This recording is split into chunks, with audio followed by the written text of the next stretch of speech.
Los pensadores más brillantes y más sombríos del siglo XX es el escritor austríaco Franz Kafka. En una de sus novelas más conocidas, titulada El Proceso, un hombre llamado Joseph K., y probablemente es una alusión al apellido de Kafka, un hombre llamado Joseph K. es arrestado sin saber por qué. A partir de ese momento, el señor K va pasando de tribunal a tribunal sin saber de qué se le acusa. Nadie le dice qué es lo que ha hecho mal, por lo que él se pone a repasar en su mente las posibles acusaciones que podían tener contra él. ¿Habrá sido por esto? ¿O tal vez porque yo hice aquello? Pero ninguna cosa le parece lo suficientemente mala como para explicar el proceso judicial al que está siendo sometido. Es una experiencia terrible que se va extendiendo por 12 meses, un año completo, hasta que un día dos guardias llegan a buscarlo, y uno de ellos lo apuñala y muere.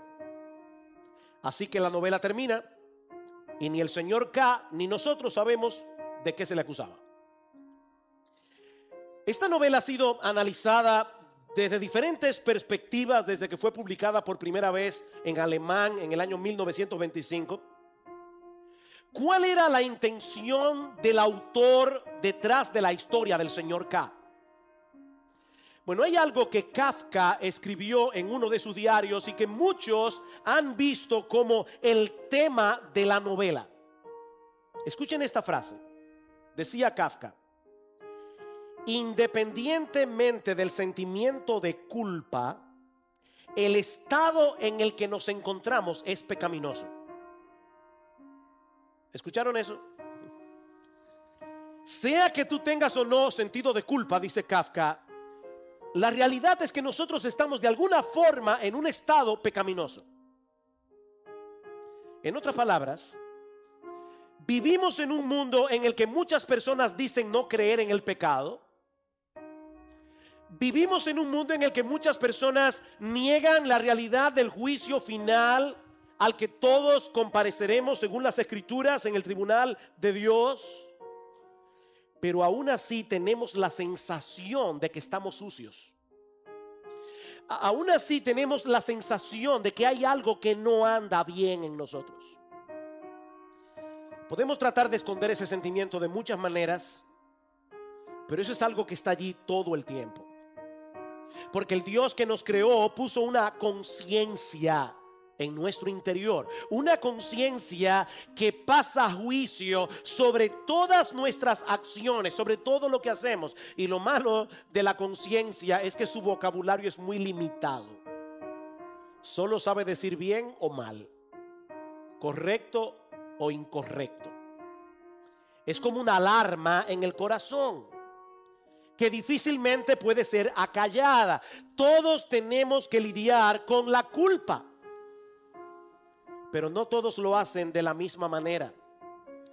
Y es ahí precisamente, mis hermanos, donde entra en juego el pasaje que vamos a estudiar en esta mañana, los versículos 1 al 23 del capítulo 7 del Evangelio de Marcos. Debo decirles que yo tenía semanas deseando llegar a ese capítulo. Así que hoy me siento realizado. Mis hermanos, este es uno de los capítulos más teológicos, más cruciales del Evangelio de Marcos. Es un capítulo que nos ayuda a entender, a ver en una forma bien clara la diferencia que hay entre el cristianismo y todas las otras formas en que los seres humanos tratan de lidiar con el problema de la culpa. Lean conmigo los versículos 1 al 5 de Marcos 7 para poner esta historia en contexto. Dicen: los fariseos y algunos de los escribas que habían venido de Jerusalén se reunieron alrededor de él y vieron que algunos de sus discípulos comían el pan con manos inmundas, es decir, sin lavar. Y ahora Marcos introduce una nota editorial aquí. Porque los fariseos y todos los judíos no comen a menos de que se laven las manos cuidadosamente, observando así la tradición de los ancianos. Y cuando vuelven de la plaza, no comen a menos de que se laven. Y hay muchas otras cosas que han recibido para observarlas, como el lavamiento de los vasos, de los cántaros y de las vasijas de cobre. Entonces los fariseos y los escribas le preguntaron: ¿por qué tus discípulos no andan conforme a la tradición de los ancianos, sino que comen pan con manos inmundas? Debo aclarar, sobre todo para los niños que están aquí, que es bueno lavarse las manos antes de comer. Sobre todo si estamos comiendo alimentos que se toman con la mano, como el pan, por ejemplo.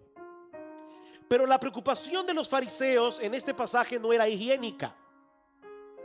La preocupación de los fariseos en este pasaje era religiosa.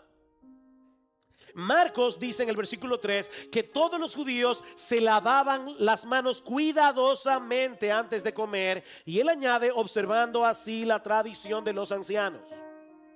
Y luego en el versículo 5 dice que los fariseos acusaron a Jesús de que sus discípulos no andaban conforme a la tradición de los ancianos. ¿De cuáles tradiciones es que el Señor está hablando aquí? Bueno, de los ritos y de las ceremonias que los rabinos, los maestros en Israel, le habían añadido a la ley de Moisés para asegurarse de que la estaban cumpliendo y obedeciendo al pie de la letra. En el Antiguo Testamento Dios había ordenado ciertos ritos de purificación. Ahora, estos ritos eran prácticamente una ayuda visual para que los judíos percibieran la necesidad que ellos tenían de ser limpiados de sus pecados antes de poder comparecer a la presencia de Dios. De manera que estos ritos de purificación no lavaban realmente el pecado, obviamente. Estos ritos de purificación no eran un fin en sí mismos. Eran simplemente un recordatorio que apuntaba hacia otra cosa. Estos rituales tenían la intención de preparar al pueblo para la llegada de un Salvador que iba a hacer por ellos lo que ningún jabón del mundo puede hacer, ni ningún ritual religioso tampoco. El problema del hombre es espiritual y por lo tanto requiere de un remedio espiritual. Es por eso que en Deuteronomio capítulo 10 versículo 16, hablando de la circuncisión, algo que se practicaba en el cuerpo, Moisés les dice: no se confundan, lo que ustedes necesitan no es un corte en el cuerpo, lo que ustedes necesitan es una circuncisión del corazón. Esa circuncisión física apunta hacia un remedio más radical, apunta hacia algo que Dios hará en algún momento en vuestros corazones. Y en Jeremías capítulo 2 versículo 22 lo dice en una forma mucho más impactante: aunque te laves con lejía y amontones jabón sobre ti, la mancha de tu pecado permanecerá delante de mí, dice Jehová el Señor. El lavado del cuerpo no puede quitar las manchas del alma. Pero los líderes religiosos de Israel perdieron de vista el significado verdadero de estos rituales y llegaron a pensar que por el mero hecho de practicarlos, eso los ayudaría a ganar el favor de Dios. Estos hombres llegaron a ser los máximos exponentes del legalismo en los días del Señor Jesucristo. ¿Y qué es el legalismo? Bueno, básicamente es tratar de ganar el favor de Dios a través de nuestra obediencia a un conjunto de rituales, de leyes y de normas. Mientras el evangelio nos mueve hacia la obediencia por el hecho de haber sido aceptados por Dios de pura gracia por medio de la fe en el Señor Jesucristo, el legalismo nos dice que nosotros debemos obedecer para ser aceptados. ¿Ven la diferencia? En el evangelio somos aceptados por fe y eso nos mueve a la obediencia. El legalista te dice: no, debes obedecer para ser aceptado.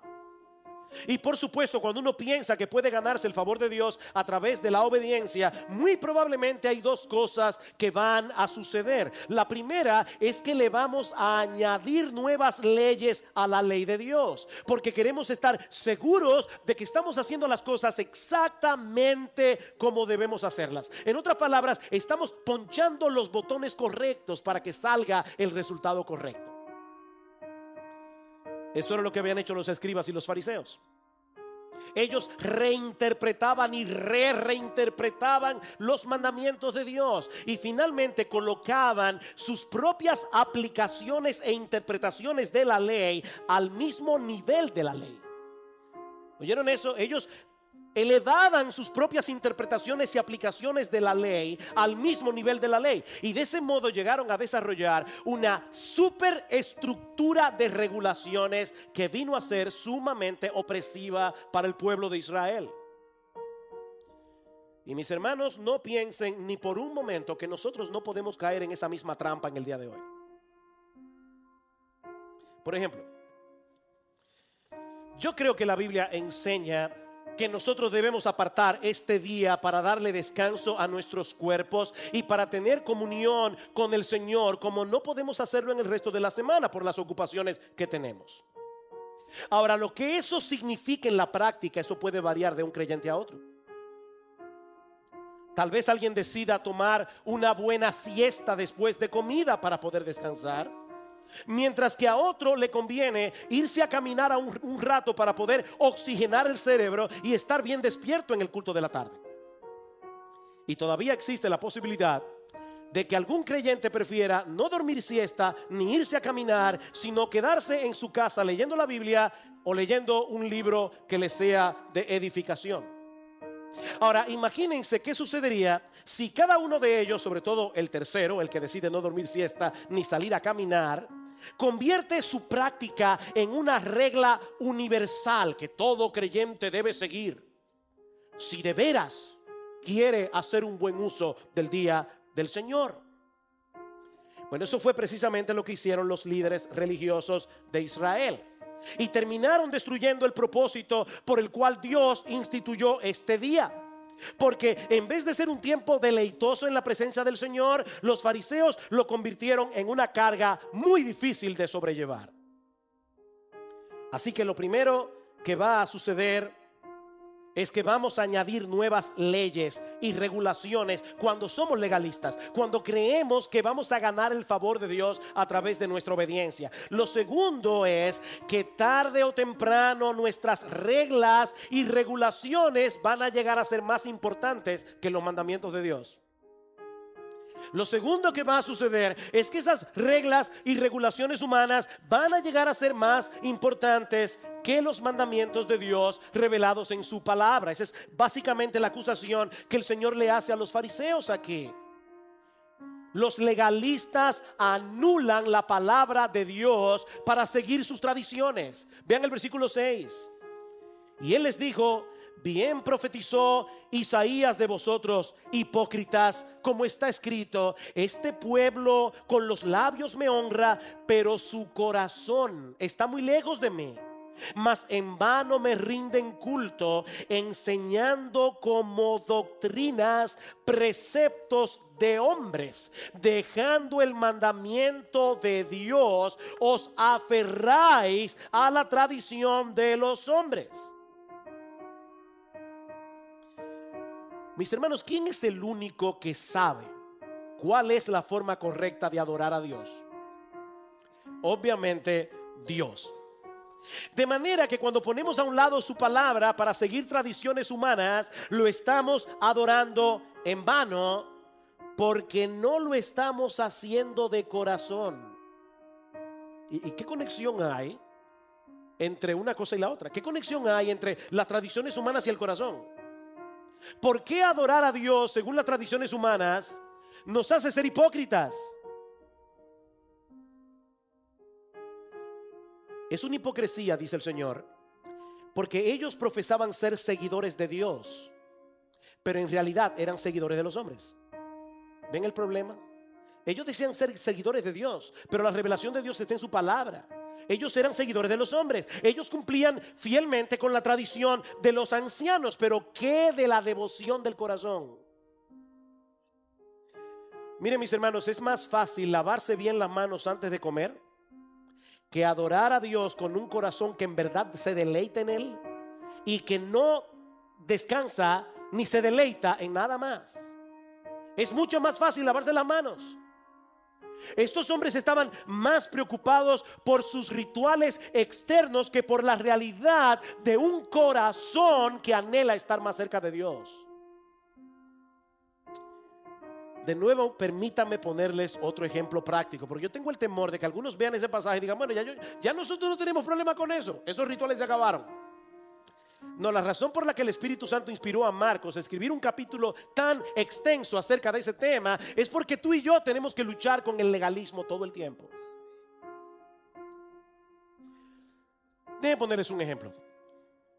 Todo creyente debe apartar un tiempo cada día para estar a solas en comunión con el Señor, orando y leyendo su palabra. Todo creyente debe hacer eso. Todo creyente debe venir a la iglesia cada domingo para adorar a Dios junto a su pueblo y ser edificado por medio de las Escrituras. Todo creyente debe hacer eso. Pero escúchame bien, si tú estás haciendo todo eso como un ritual externo, creyendo que por el mero hecho de hacerlo te vas a ganar el favor de Dios, tú estás haciendo lo correcto por una motivación incorrecta. Y eso no le va a hacer ningún bien a tu alma. La razón por la que debemos congregarnos los domingos con el pueblo de Dios es porque es en medio de esta reunión donde Dios ha prometido manifestar su presencia especial. Y nosotros como creyentes queremos estar donde Dios está. Esa es la razón. Mirad cuán bueno y cuán deleitoso es habitar los hermanos juntos en armonía. ¿Por qué? Porque allí envía Jehová bendición y vida eterna. Allí, en la reunión del pueblo de Dios. Nosotros queremos estar aquí porque queremos a Dios. Sí, debemos apartar un tiempo cada día para leer la Biblia y orar. ¿Por qué? Porque Dios nos habla a través de su palabra y nosotros derramamos nuestros corazones delante de Él por medio de la oración. Nosotros queremos a Dios, queremos tener comunión con Dios. Pero el legalista se conforma con el cumplimiento externo del deber, sin darse cuenta de que su supuesta adoración no sirve de nada, porque su corazón está lejos de Dios. Lo que él hace externamente no es congruente con la realidad de lo que está sucediendo en su interior. Mis hermanos, escuchen esto. El corazón es el centro de la adoración. El corazón es el centro de la adoración. No importa lo que hagas externamente, si tu corazón no está involucrado, tú no lo estás. La verdadera adoración fluye de un corazón que se deleita en Dios. Fluye de un corazón que se mantiene en pie de guerra contra todos los ídolos que intentan ocupar ese trono. Pero la hipocresía de estos hombres no se quedaba ahí. Cuando nuestra obediencia a ciertas reglas no es más que un mecanismo para tratar de obligar a Dios a bendecirnos, vamos a terminar anulando los mandamientos de Dios por esas reglas, como decíamos hace un momento. Miren el ejemplo que pone el Señor en los versículos 9 al 13. También les decía: astutamente violáis el mandamiento de Dios para guardar vuestra tradición, porque Moisés dijo: honra a tu padre y a tu madre, y el que hable mal de su padre o de su madre, que muera. Pero vosotros decís: si un hombre dice al padre o a la madre, cualquier cosa mía con que pudieras beneficiarte es corbán, es decir, ofrenda a Dios, ya no le dejáis hacer nada en favor de su padre o de su madre, invalidando así la palabra de Dios por vuestra tradición, la cual habéis transmitido, y hacéis muchas cosas semejantes a estas. La ley de Dios establece claramente que los hijos deben honrar a sus padres. Y eso incluye el hecho de cuidar de ellos cuando ya no puedan cuidarse por ellos mismos. Este mandamiento era tan importante que en el Antiguo Testamento, si un hijo maldecía a su padre o a su madre o intencionalmente les hacía daño, a ese hijo, según la ley mosaica, debía aplicársele la pena capital. Así de serio era esto. Pero los fariseos encontraron un subterfugio teológico para no tener que obedecer el quinto mandamiento. Si un hijo decía que aquello con lo que él hubiera podido ayudar a sus padres era corbán, y esta es una palabra hebrea que significa dedicado a Dios, todo esto que yo tengo, con lo cual yo hubiera podido ayudarte, yo lo he dedicado a Dios. Él ya no tenía que hacer nada por sus padres. Ahora miren dónde estaba el truco, porque hay un truco aquí. La regla del corbán decía que si una persona dedicaba algo a Dios, él podía seguir usándolo a lo largo de su vida, pero no podía dárselo a nadie más. Cuando la persona moría, esos bienes que habían sido dedicados a Dios eran llevados al templo. Así que los hijos, mientras tanto, se libraban de la responsabilidad de tener que cuidar a sus padres bajo el alegato de que ellos habían dedicado todos esos bienes a Dios. Y Cristo dice, y este es un solo ejemplo, ustedes hacen muchas cosas como esas. ¡Qué hipocresía la de estos hombres! Ellos escondían su desobediencia a los mandamientos de Dios en un manto de devoción. Ay, papi, mami, qué pena. Todo esto que tengo está dedicado a Dios. Es corbán. Lo lamento mucho, que Dios te bendiga. Increíble. Mis hermanos, esa es una de las ironías del legalismo, que añadiendo reglas a la ley de Dios termina restándole mandamientos a la ley de Dios. ¿Oyeron eso? El legalista, añadiendo reglas a la ley de Dios, termina restándole mandamientos a la ley de Dios, porque el legalismo lleva al hombre a descuidar lo que realmente es importante para Dios por estar más preocupado por lo que es más importante para los hombres. Y noten la secuencia que Marcos nos presenta en este pasaje, porque hay una progresión aquí de decadencia en este pasaje. En el versículo 7 dice que ellos enseñan mandamientos de hombres en vez de enseñar las escrituras. En el versículo 8 dice que ellos dejan el mandamiento de Dios para aferrarse a la tradición. En el versículo 9 dice que violan el mandamiento de Dios. Y en el versículo 13 dice que invalidan o cancelan la palabra de Dios.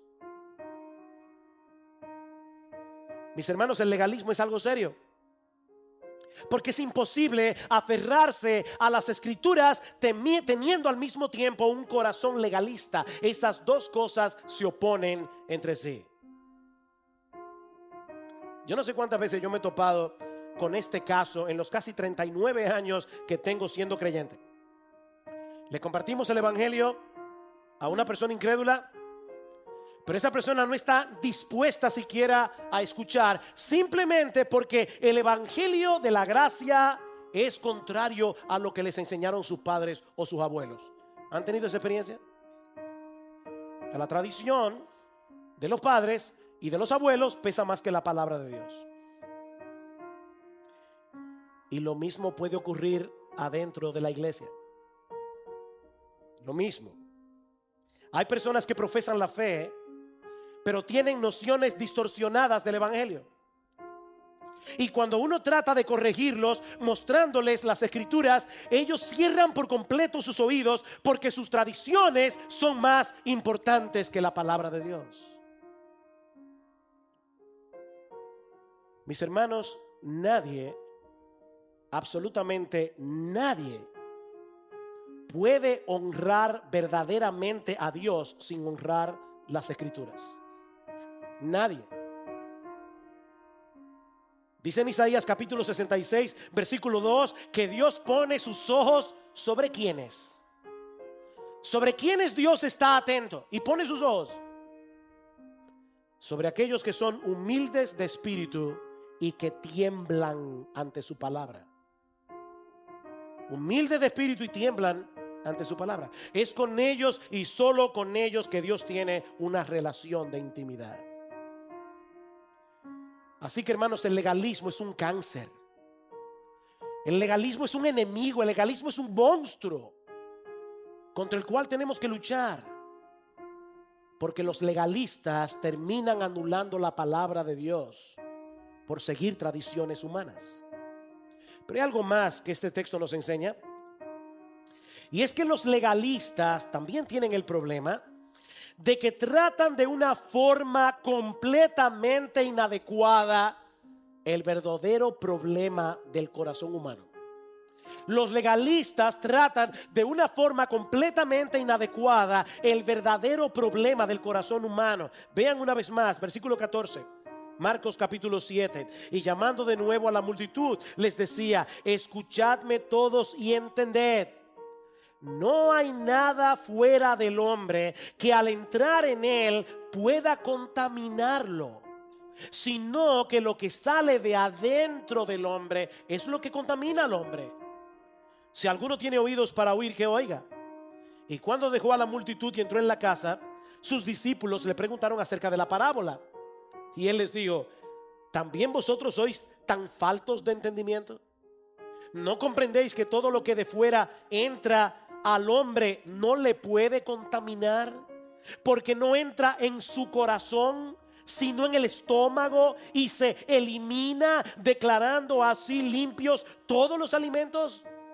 Y decía: lo que sale del hombre, eso es lo que contamina al hombre, porque de adentro del corazón de los hombres salen los malos pensamientos, las fornicaciones, los robos, los homicidios, los adulterios, las avaricias, las maldades, los engaños, la sensualidad, la envidia, la calumnia, el orgullo y la insensatez.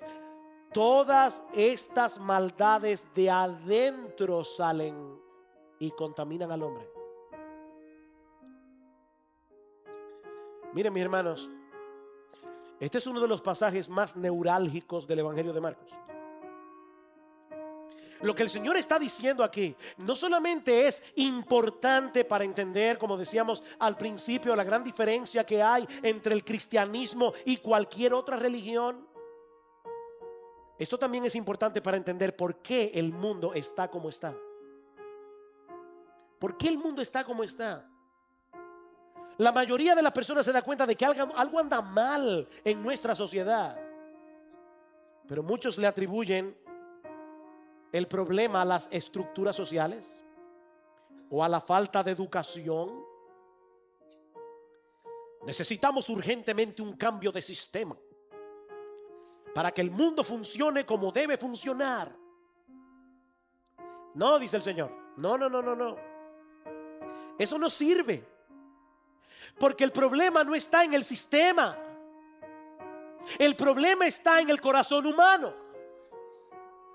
Por supuesto, un sistema político puede ser mejor que otro. Eso es una realidad. Tener una buena educación es mejor que no tenerla.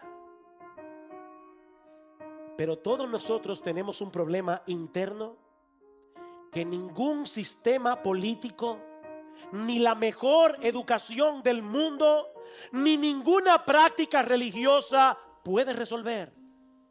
Lo que el Señor Jesucristo nos está diciendo en este pasaje es que lo que anda mal en la sociedad somos tú y yo.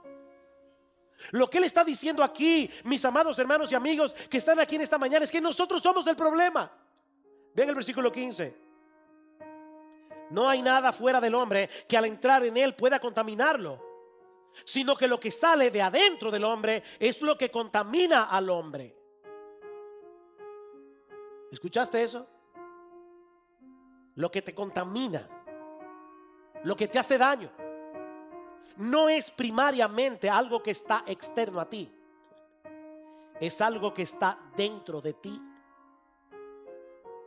Y yo aclaro Que eso no quiere decir que no debamos cuidarnos de las cosas externas que puedan llevarnos a pecar. Jesús no está diciendo eso, porque Él mismo dijo en otra ocasión que si tu ojo te es ocasión de caer, debes sacártelo. Y obviamente Él no se está refiriendo a que te quedes literalmente tuerto. Lo que Jesús está diciendo aquí es que debes tomar decisiones radicales para no poner delante de ti ninguna cosa que pueda moverte hacia el pecado.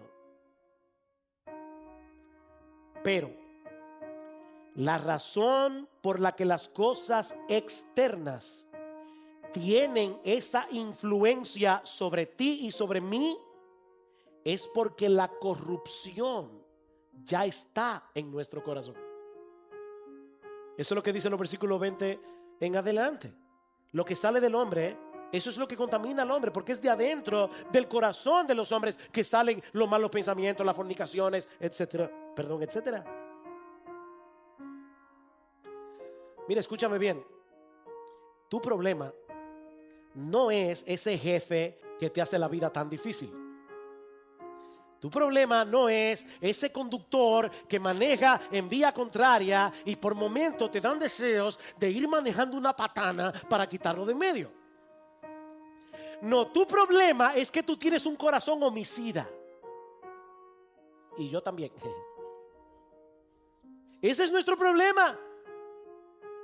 No es la pornografía en internet lo que te hace ver lo que tú no debes ver, sino la lujuria de tu corazón.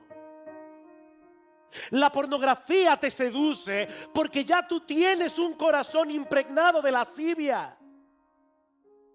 La razón por la que te gusta chismear es porque tienes un corazón orgulloso y cruel, que disfruta publicando las faltas de los demás para luego construir un pedestal sobre los escombros de su reputación en el cual tú puedas levantarte a ti mismo.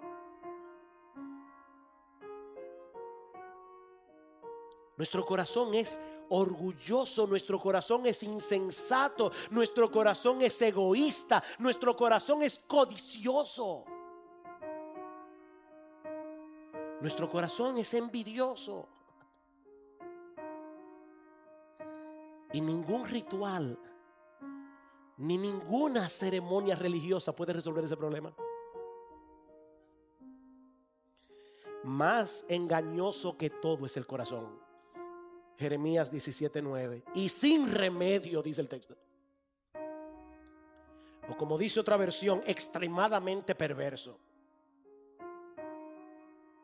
Y en otro lugar leí que se podía traducir desesperadamente enfermo. Es por eso que el legalismo no funciona. El legalismo no funciona porque las reglas pueden modificar la conducta hasta cierto punto, pero no pueden de ninguna manera purificar el corazón. Recuerda, aunque te laves con lejía y amontones jabón sobre ti, la mancha de tu pecado permanecerá delante de mí, dice el Señor. Yo he titulado este mensaje El corazón del problema.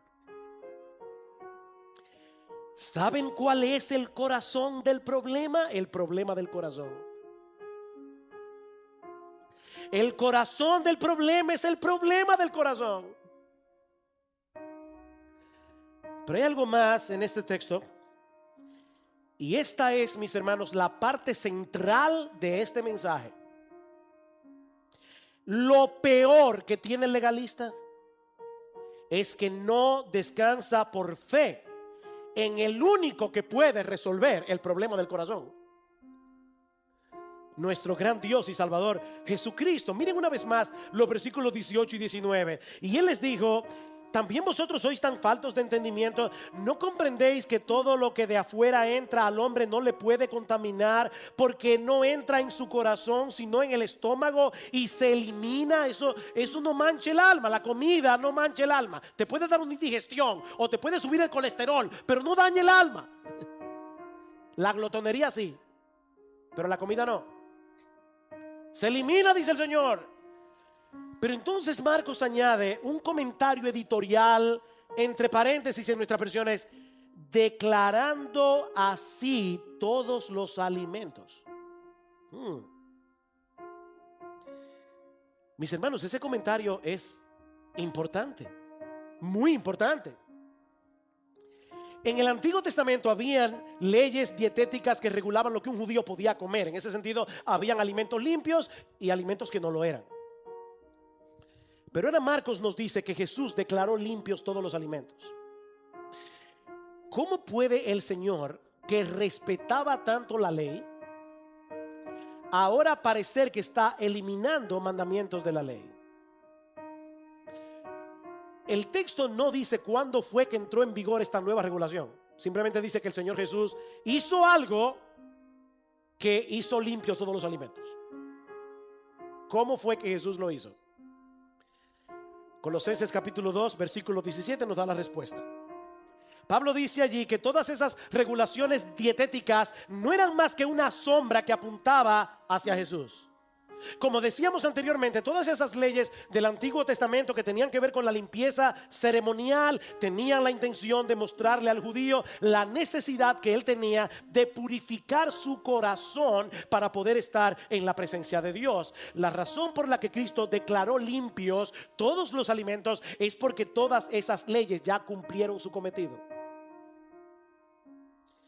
Su única razón de ser era preparar al pueblo de Dios para la llegada de aquel Salvador que iba a proveerles la verdadera purificación del corazón. Así que cuando el legalista sigue esforzándose por alcanzar el favor de Dios a través de un conjunto de reglas externas, lo que él está haciendo en realidad es rechazando el único medio que Dios ha provisto para acercarnos a él y bendecirnos, nuestro gran Dios y Salvador Jesucristo. Hay un pasaje del Antiguo Testamento que presenta esta enseñanza de una forma increíblemente impactante. No tienen que buscarlo, pero se encuentra en el capítulo 3 del profeta Zacarías. Y es un pasaje lleno de simbolismo que comienza con una visión que el profeta tiene viendo a un sumo sacerdote llamado Josué en el templo de Jerusalén delante del ángel del Señor. Yo le pido al Señor, de verdad, le oraba esta mañana, yo espero que ustedes sientan el impacto de este texto profundamente, porque es un pasaje impresionante. Ahí está Josué, el sumo sacerdote, en el templo de Jerusalén. El templo de Jerusalén tenía tres partes: un patio exterior, un patio interior y el lugar santísimo, donde solo entraba el sumo sacerdote una vez al año en el día de la expiación, o como los judíos le llaman, el día del Yom Kippur. La preparación para ese día era sumamente meticulosa. Una semana antes, el sumo sacerdote se aislaba de todo el mundo para que no tocara nada inmundo antes de entrar en el lugar santísimo, ni siquiera por accidente. La noche antes, él se quedaba sin dormir, orando y leyendo las escrituras. Finalmente llegaba el día del Yom Kippur y el sumo sacerdote se lavaba de pies a cabeza muy meticulosamente, y luego se vestía de lino blanco, completamente puro. Entraba en el lugar santísimo y presentaba un animal sacrificado como expiación por sus propios pecados.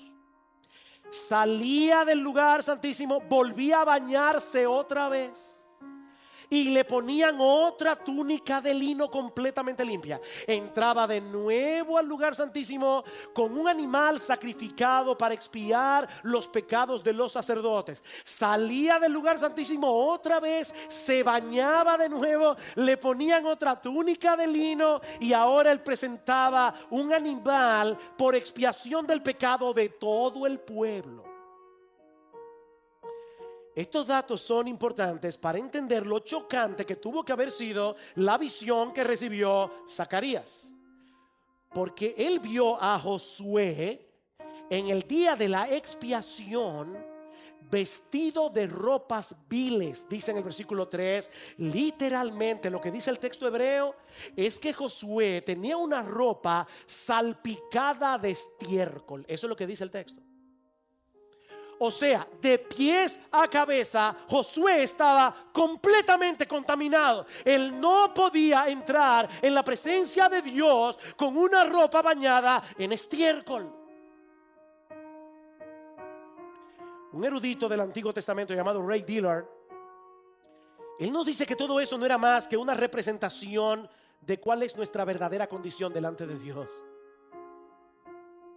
No hay manera de que nosotros podamos encontrar purificación por nosotros mismos.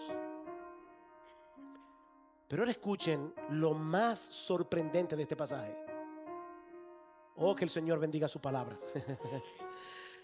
Dice en el versículo 4 que el ángel del Señor ordenó a los que estaban delante del sumo sacerdote que le quitaran esas vestiduras contaminadas.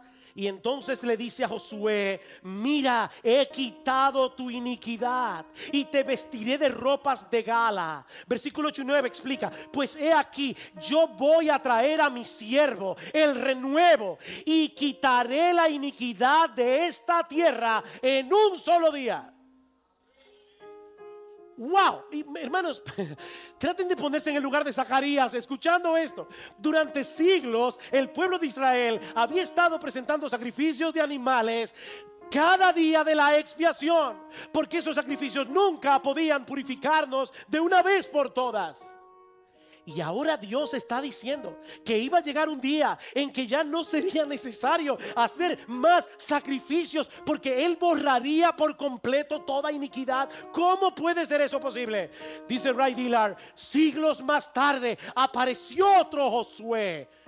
Una nota aquí: Josué es el nombre hebreo que en griego es Jesús. Josué en hebreo, Joshua en arameo, Jesús en griego. El nombre de Jesús apareció otro Josué, y ese Josué llevó a cabo un proceso completamente a la inversa. Él fue desnudado de sus ropas de gala para ser vestido con nuestros pecados, al asumir nuestra culpa en la cruz del Calvario, para que todos los que creen en Él sean vestidos de lino fino, limpio y resplandeciente, como dice en Apocalipsis capítulo 19.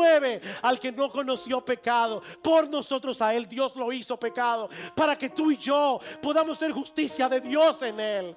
Aleluya, glorias sean dadas a nuestro bendito Señor y Salvador. Esto es increíble, hermanos. Dice en Hebreos capítulo 10 que los sacerdotes tenían que presentar sacrificios una y otra vez, los mismos sacrificios que nunca pueden quitar los pecados. Pero Cristo, con una sola ofrenda, hizo perfectos para siempre a los santificados. Eso es lo que el legalista no entiende.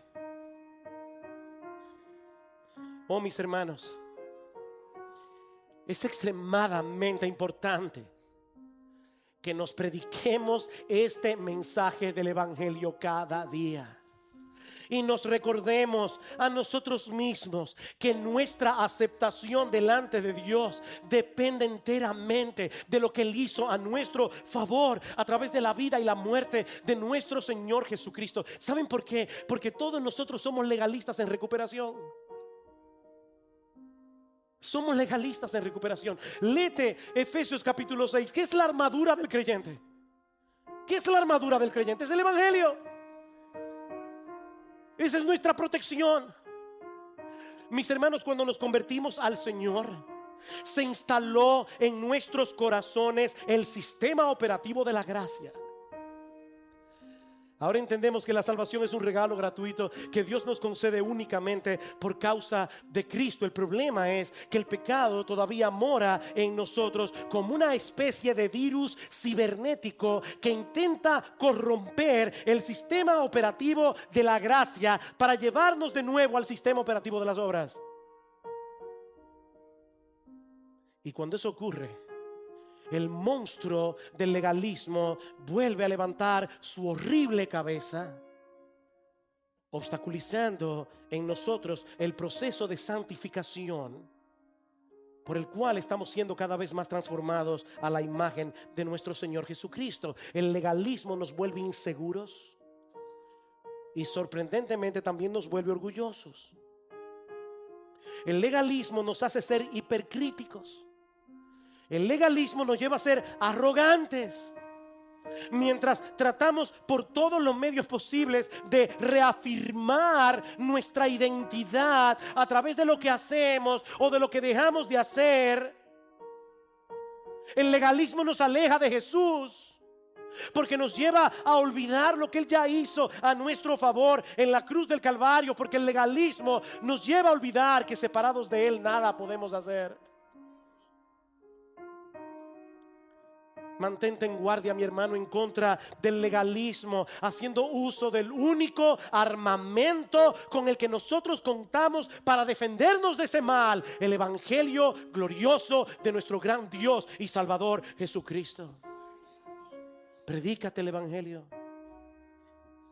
Recuérdate que tu aceptación delante de Dios ya no depende de ti. Y si tú estás aquí sin Cristo, haciendo el esfuerzo de purificar el corazón por ti mismo, mi amigo, yo te invito en esta mañana a que reconozcas tu impotencia y que confíes únicamente en ese bendito Salvador que entregó su vida por nosotros en la cruz del Calvario. Es la sangre de Jesús la que nos limpia de todo pecado.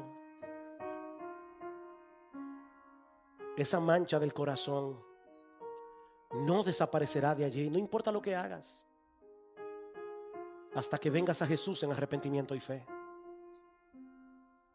No sigas tratando de hacer lo que solo Dios puede hacer a través de la persona y la obra de Cristo, porque su gracia está disponible para todos nosotros hoy por medio de la fe.